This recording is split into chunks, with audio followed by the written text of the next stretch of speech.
제가 동신교회에 처음 부임했을 때 우리 교구분들께서 잘 오셨다라고 말씀을 해주셨습니다.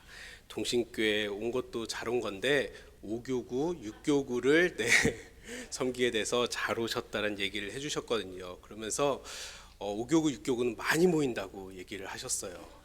근데 제가 제적을 보니까 다른 교구에 비해서 인원이 많지가 않더라고요. 그래서 걱정을 했는데 정말 모일 때마다 많이들 함께 하시고 또 그 기쁨을 함께 나눌 수 있는 교구여서 제가 항상 감사하다라는 마음과 또 하나님께 행복하다라는 고백을 합니다.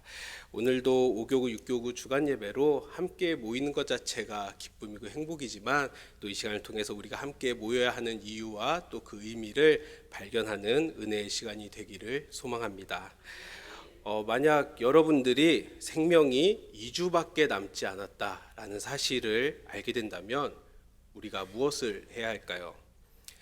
2주 정도면은 내가 이것을 해야 되겠다라고 자연스럽게 떠오르는 것이 있을까요? 아니면 2주 동안 무엇을 하기에는 시간이 너무 짧은 거 아닌가라는 생각이 들까요? 아마 많은 분들이 자신의 삶을 정리하기 위해 2주라는 시간은 짧다라고 느끼지 않을까 싶습니다. 2주 동안 많은 사람들에게 감동을 준 이야기가 있습니다. 1997년 미국 워싱턴주 보셀에서 태어난 브랜든 포스터의 이야기입니다. 브랜든은 2005년 백혈병 진단을 받았습니다. 그리고 11살이 되던 2008년에 더 이상 이젠 희망이 없다라는 진단을 받았고 그에게 남은 시간은 2주, 단지 2주라는 그런 이야기를 듣습니다. 집으로 돌아오는 길에 엄마는 브랜든에게 남은 시간 동안 무엇을 하고 싶은지 물었고 한동안 말이 없던 브랜든은 병원을 오가면서 길에서 본 굶주리던 노숙인들에게 샌드위치를 만들어주고 싶다라는 이야기를 합니다. 하지만 걸을 수조차 없었던 브랜든이 샌드위치를 만드는 것은 불가능했습니다. 그런 브랜든의 마지막 소원이 이웃들에게 알려지고 우연히 인터넷에 올라오면서 많은 사람들의 눈시울을 적셨습니다. 많은 사람들이 감동을 받아 이 운동에 참여하기 시작합니다. 그래서 많은 사람들이 기부금을 보냈고 또 대형 마트에서는 식재료를 제공했으며 또 이웃들이 찾아와 함께 샌드위치를 만들기 시작했습니다. 샌드위치는 러브 브랜든, 사랑해 브랜든이라는 문구가 적힌 포장지에 포장이 되어서 전국의 노숙자들에게 전해졌습니다. 그렇게 만들어진 샌드위치는 2주 동안 약 3,500명의 노숙인들에게 전달되었습니다. 마지막 인터뷰에서 기자는 브랜든에게 많은 노숙인들이 샌드위치를 받았다라고 이야기를 해주자 그가 이렇게 대답했습니다. 행복한 시간이었어요. 숨이 멈추는 순간까지 저는 이제 행복할 것 같아요 라고 이야기를 했고 인터뷰를 한 다음 날 브랜든은 세상을 떠났습니다. 언뜻 생각해 보면 생명이 2주밖에 남지 않은 11살 소년이 노숙인들에게 샌드위치를 만들어 주고 싶다고 해서 그게 무슨 의미가 있을까 싶습니다.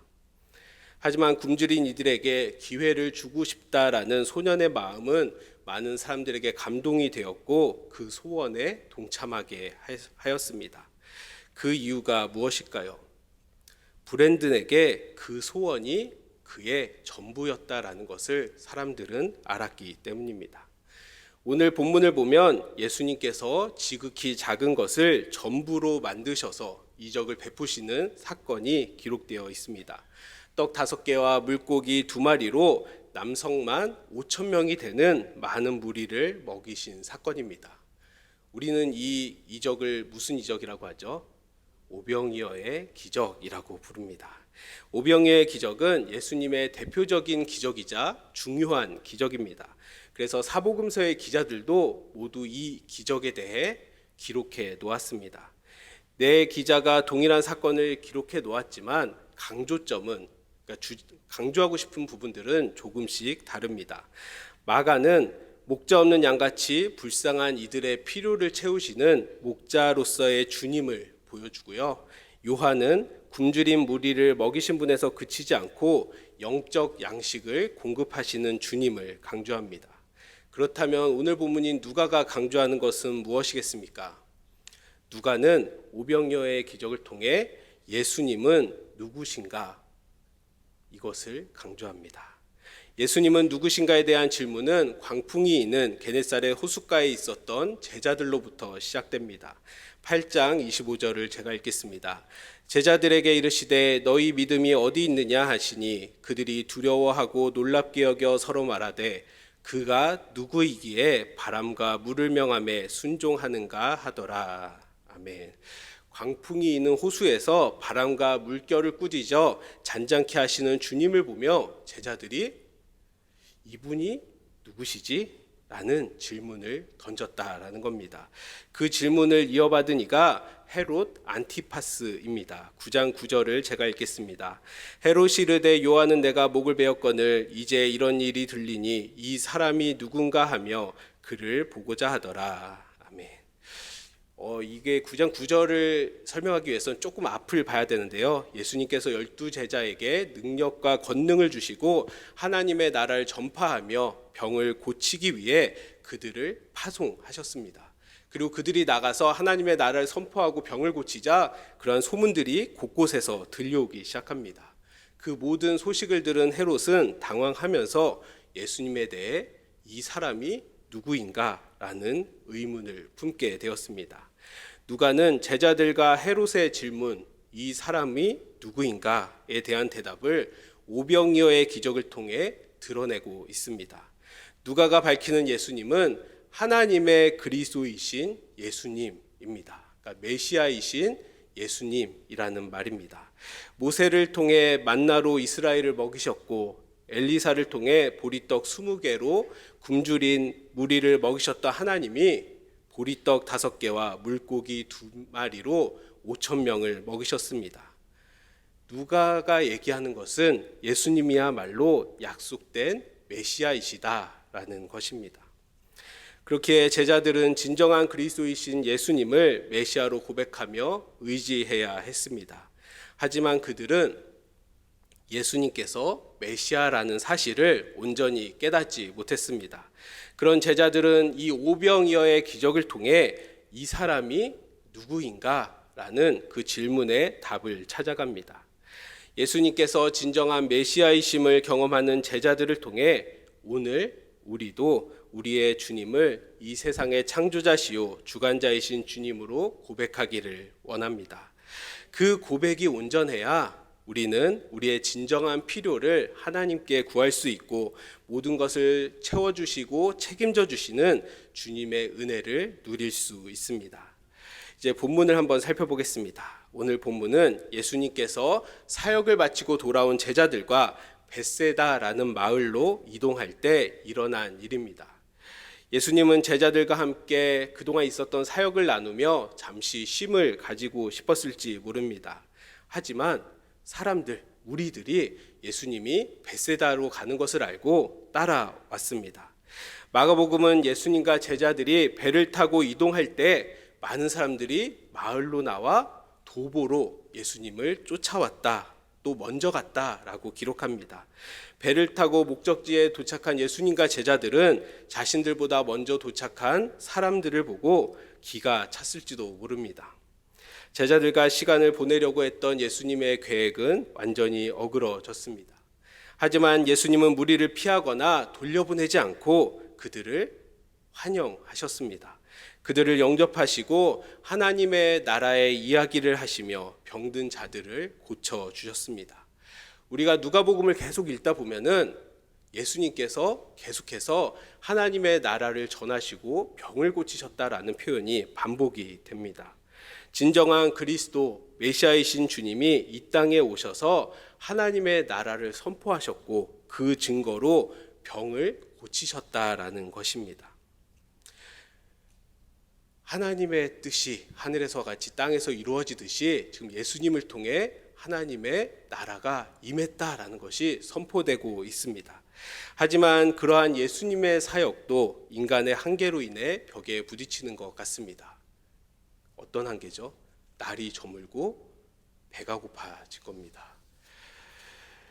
12절을 제가 읽겠습니다. 날이 저물어가매 12사도가 나와 여짜오되 무리를 보내어 두루 마을과 촌으로 가서 유하며 먹을 것을 얻게 하소서. 우리가 있는 여기는 빈들이니이다. 아멘. 제자들이 예수님께 와서 날이 저물어가고 여기는 아무것도 없는 빈들이니 사람들을 마을과 촌에 보내서 머물 곳과 먹을 것을 구하게 해야 하겠습니다 라고 말하는 것입니다. 제자들의 말은 겉으로 보면 사람들을 걱정하고 염려하는 것처럼 보이지만 그들의 속마음은 이 문제를 피하거나 떠넘기고 싶어서 한 말이었습니다. 제자들은 이 문제를 감당할 자신도 없었고 능력도 없었기 때문입니다. 무엇이 문제였습니까? 우선은 제자들에게 많은 무리를 먹일 음식이 없었습니다. 그들의 수중에는 떡 5개와 물고기 2마리가 전부였습니다. 또한 그 주변에서 이 많은 무리가 먹을 만한 음식을 구하기 어려웠다라는 겁니다. 주변에서 가장 큰 마을인 베세다도 자료에 의하면은 인구가 3,000명 정도 되었다라고 합니다. 가장 큰 마을이 3,000명입니다. 그런데 지금 아마 여기서 남성만 5,000명이니까 여성과 아이들까지 하면 그 숫자가 얼마나 되는지 우리는 알 수가 없습니다. 단순히 계산만 해봐도 5,000명이 넘는 사람들이 먹을 만한 음식을 충분히 구할 수 없다라는 것이 결론으로 나옵니다. 그렇기에 이 문제로부터 벗어나고 싶다는 것이 제자들의 속마음이었습니다. 그러한 제자들의 말을 들은 예수님의 반응이 무엇이었습니까? 너희가 먹을 것을 주라 라고 말씀하셨습니다. 예수님의 대답에 제자들은 당황할 수밖에 없었습니다. 예수님께서 할 수 없는 것을 하라고 하셨기 때문입니다. 제자들은 우리에게 떡 5개와 물고기 2마리밖에 없으니 이 모든 사람을 위하여 먹을 것을 사지 않고는 할 수 없다라고 누가복음에 그렇게 대답합니다. 그러니까 굉장히 곤란해하면서 이게 도대체 어떻게 할 수가 없는 문제인데요 라는 뉘앙스로 대답을 했다라는 겁니다. 마가복음에는 제자들이 상당히 노골적으로 불만을 드러냈다라고 기록합니다. 그러면 우리가 가서 빵 200데나리오너치를 사다가 그들에게 먹이라는 말씀입니까? 그러니까 지금 이거를 해야 된다는 말씀인가요? 라는 그런 뉘앙스로 이야기를 합니다. 제자들이 곤란해하든 아니면 화를 내든 결론적으로 제자들은 이 문제를 해결할 수 없었습니다. 제자들의 이러한 반응은 지극히 상식적이고 당연한 것처럼 보입니다. 떡 5개와 물고기 2마리로 수많은 무리를 먹이는 것은 현실적으로 불가능하기 때문입니다. 하지만 제자들은 자신의 눈으로 계산할 수 있는 현실의 한 부분만을 보고 있을 뿐 진리와 믿음의 눈을 꿰뚫어 볼 수 있는 진정한 현실은 보지 못하고 있었습니다. 제자들의 진정한 현실이 무엇입니까? 하나님의 그리스도인 예수님, 진정한 메시아이신 예수님이 자신들과 함께하고 있다라는 것입니다. 제자들은 지극히 적은 음식과 5,000명의 무리라는 이 격차, 그것에 시선을 빼앗기고 마음이 눌려 자신들과 함께 있는 메시아이신 예수님은 보지 못하고 있습니다. 제자들은 예수님이 병자를 치료하시고 죽은 사람을 살리는 기적은 행하시지만 산 사람들을 먹이시는 기적을 행할 것이라고는 생각하지 못하는 것입니다. 제자들이 믿음의 눈으로 현실을 제대로 바라보았다면 예수님께 우리에게 먹일 음식을 주시도록 부탁할 수 있었습니다. 예수님은 죽은 사람을 살리실 뿐만 아니라 산 사람은 건강하게 살 수 있도록 기적을 행하시는 분이기 때문입니다. 사랑하는 성도 여러분, 믿음을 가진 우리가 바라봐야 할 진정한 현실이 무엇이겠습니까? 인생의 고단함 앞에 허덕이는 것이 우리의 현실입니까? 아니면 위기 앞에 두려워하는 것이 우리의 현실입니까? 그것이 전부가 아닙니다. 하나님을 나의 하나님으로 모시고 살아가는 인생이 우리의 진정한 현실입니다. 갈라디아서 2장 20절을 읽겠습니다. 내가 그리스도와 함께 십자가에 못 박혔나니 그런즉 이제는 내가 사는 것이 아니요 오직 내 안에 그리스도께서 사시는 것이라. 이제 내가 육체 가운데 사는 것은 나를 사랑하사 나를 위하여 자기 자신을 버리신 하나님의 아들을 믿는 믿음 안에서 사는 것이라. 아멘. 진정한 그리스도인은 예수님께서 나를 구원해 주시고 책임져 주시기에 자신이 사는 것이 아니라 자신 안에 계신 그리스도께서 사시는 신비를 경험하는 사람입니다. 내가 내 인생의 주인이지만 진정한 주인은 주님이심을 고백하며 진리를 찾아가는 신비를 통과하는 사람이 바로 그리스도인이라 할 수 있습니다. 그것이 우리의 진정한 현실입니다. 우리는 인생을 살다 보면 눈앞에 보이는 현실 때문에 염려하고 두려워할 때가 있습니다. 어쩔 수 없는 상황으로 인해 이제 망했구나 라는 생각이 들 때가 있습니다. 하지만 그것은 우리가 바라봐야 하는 현실의 일부분뿐임을 우리는 기억해야 합니다. 우리의 진정한 현실은 나를 사랑하셔서 나를 구하시려고 자기 몸을 바치신 하나님의 아들 예수 그리스도를 믿는 믿음으로 살아가는 것이 우리의 진정한 현실입니다. 그 믿음으로 현실을 살아내는 우리는 우리의 삶을 지키시고 보호하시는 하나님의 능력을 보게 될 것입니다. 작고 연약한 우리의 삶을 통해 놀라운 역사를 이루시는 하나님의 권능을 보게 될 것입니다. 그렇기에 우리에게 필요한 것이 있습니다. 바로 성경 상식입니다. 성경 상식이 우리에게 명확할 때 우리는 우리의 주님을 온전하게 바라볼 수 있습니다. 건강한 성경 상식을 통해 주님의 능력과 권능을 간절히 구할 수 있습니다. 성경 상식을 통하는 신앙생활로 말미암아 믿음의 현실, 진정한 현실을 살아가는 여러분들이 되시기를 바랍니다.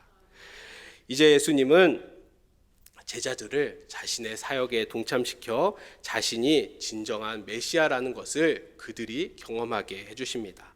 먼저 예수님은 제자들에게 사람들을 50명씩 떼를 지어 앉히라 라고 하셨습니다. 여기서 앉다에 사용된 단어 아나핍토는 잔치에 참여하는 사람들이 옆으로 누워 담소하며 음식을 나누는 모습을 나타내는 단어입니다. 그러니까 우리가 흔히 아는 유대인의 잔치하는 모습, 이렇게 마지막 만찬 같은 그림을 보면 사람들이 비스듬히 누워서 잔치하는 모습에 사용하는 단어가 바로 이 아나핍토입니다. 우리는 성경을 읽는 우리는 예수님께서 50명씩 떼를 지어 앉히라는 말을 당연하게 받아들입니다. 결말을 알기 때문입니다. 예수님께서 이제 사람들을 먹이시려고 사람들을 앉히라고 하시는 거지 라는 생각이 자연스럽게 듭니다. 하지만 제자들에게 이 말은 납득하기 어려운 말입니다. 날은 저물어 가고 나누어 줄 음식도 없는데 식사와 잔치처럼 사람들을 앉히라고 하셨기에 제자들에게는 납득하기 어려운 말이었습니다. 그럼에도 불구하고 제자들은 그 말씀에 순종합니다. 말씀에 순종하는 것이 축복의 시작입니다. 이해하기 어렵고 납득하기 어려워도 순종할 때, 그저 그 말씀에 순종할 때 하나님의 역사가 시작된다라는 그 사실을 우리는 기억해야 합니다. 그렇게 때를 나눠 앉히라고 하신 예수님은 떡 5개와 물고기 2마리를 손에 들고 감사기도 하신 후에 떼어서 제자들에게 나누어 주게 하셨습니다. 성경은 먹고 다 배불렀고 그 남은 조각을 12바구니에 거두었다라고 기록합니다. 예수님께서 먹이셨는데 넘치도록 먹이셨다라는 말입니다. 제자들은 떡 5개와 물고기 2마리를 보며 무슨 생각을 했을까요? 고작 아니면 겨우라는 생각하지 않았을까요? 고작이 떡 5개, 겨우 있는 이 물고기 2마리. 근데 그렇게 생각했던 떡 5개와 물고기 2마리가 예수님의 능력과 권능으로 전부가 되는 이적을 그들은 경험했습니다. 내 손에 든 것은 절대적으로 부족하지만 이 세상의 창조주요 주관자이신 주님께는 부족하지 않습니다. 오히려 믿는 자에게 넘쳐 흐르는 역사를 경험하게 하시는 분이 바로 우리 주님이십니다. 이 부분에서 중요한 것이 하나 더 있습니다. 너희가 먹을 것을 주라 라고 하셨던 예수님의 말씀대로 제자들이 사람들에게 음식을 주었다라는 겁니다. 제자들은 예수님께서 요구하신 말씀, 너희가 먹을 것을 주라고 하신 말씀이 어떤 의미인지, 무슨 의미인지를 깨닫게 되었습니다. 예수님은 이를 통해 제자들에게 메시아이신 그리스도를 믿는 믿음으로 사는 이의 믿음의 원리를 알려주셨습니다. 하나님의 사람은 자신의 힘과 능력이 아닌 진정한 주님이신 예수님의 능력과 권능으로 살아야 한다는 삶의 의미와 하나님의 말씀에 순종하면 작고 연약한 나를 통해 하나님께서 완전한 역사를 이루신다는 신앙의 원리를 알려주셨습니다. 누가는 제자들과 헤롯을 통해 이 사람이 누구신가라는 질문을 던졌고 오늘의 말씀을 통해 예수님은 하나님의 그리스도 진정한 메시아라고 밝히고 있습니다. 이 사건을 통해 진정한 메시아이신 예수님은 사람들의 필요를 채워주실 수 있는 분이라는 사실이 드러납니다. 그리고 예수님을 따르는 제자들은 사람들의 필요를 채워주는 사역자로 부르심을 받았다라는 것이 드러납니다. 제자들은 주님을 따르는 일이 자신의 힘과 능력이 아닌 주님을 의지할 때 가능하다라는 사실을 깨달았습니다. 이 말씀에 잇대어 우리도 동일한 믿음으로 나아가면 좋겠습니다. 예수 그리스도는 진정한 구원자이십니다. 주님은 우리에게 필요한 것을 완벽히 공급하시고 채우시는 하나님이십니다. 우리 주님께서 자신에게 응답하는 이들을 돌보시고 책임져 주신다라는 사실은 우리에게 커다란 용기와 위로가 됩니다. 그것이 믿음을 가진 우리의 현실이기 때문입니다. 그렇게 우리는 주님을 믿고 그 말씀에 의지하여 나아가기만 하면 됩니다. 우리는 충분하지 않지만 어떻게 보면 충분하다라는 표현이 부족할 정도로 부족하지만 하나님은 충분하십니다. 우리의 손에 들려있는 것이 작고 미비하다 하여도 우리가 믿음으로 나아간다면 그 작고 미약한 것을 사용하셔서 놀라운 방법으로 채우시는 하나님의 은혜와 복을 누리게 될 것입니다. 요한복음에 보면 이런 말씀이 있습니다. 나를 믿는 자는 성경의 이름과 같이 그 배에서 생수의 강이 흘러나오리라. 아멘. 예수님께서 하신 말씀입니다. 예수님께서 하신 말씀, 성경의 이름같이 그 배에서 생수의 강이 계속해서 흘러나온다 라는 이 말씀을 기억하며 하나님 앞에 전심으로 나아가시는 여러분들이 되시기를 바랍니다. 제자들에게 하신 예수님의 말씀을 다시 한번 마음에 품어봅니다. 너희가 먹을 것을 주라. 너희가 먹을 것을 주라는 예수님의 말씀은 하나님을 믿고 하나님께 구하는 너희의 믿음을 주라는 의미이리라 생각합니다. 그렇게 너희가 먹을 것을 주라라는 말씀을 이렇게 바꾸어 마음에 새겨보면 좋겠습니다. 너희를 주어라. 너희의 믿음을 주어라 라고 말입니다. 믿음의 현실을 살아내는 올해의 모든 여정 가운데 나 자신을 내어주는 용기가 우리 안에 충만하면 좋겠습니다. 하나님을 믿고 따르는 우리가 나 자신을 주라는, 너희 자신을 주라는 말씀에 순종할 때 우리가 속한 가정과 교회 그리고 사회는 우리를 통해 결핍과 갈등의 공동체가 아닌 배부름의 공동체가 되는 놀라운 역사가 일어날 것입니다. 그 놀라운 역사를 하나님께서 행하신다니 놀랍죠. 더 놀라운 것은 나를 통해 우리를 통해 하신다는 게 더 놀랍습니다. 우리는 하나님께서 이 땅 가운데 하나님의 뜻을 펼치시는 통로입니다. 우리가 가진 것을 전부가 되게 하실 줄 믿는 믿음으로 나아가서 하나님께서 허락하시는 생명과 사랑으로 세상을 배부르게 하는 축복의 통로가 되는 저와 여러분들, 특히 5교구, 6교구 식구들이 될 수 있기를 소망합니다.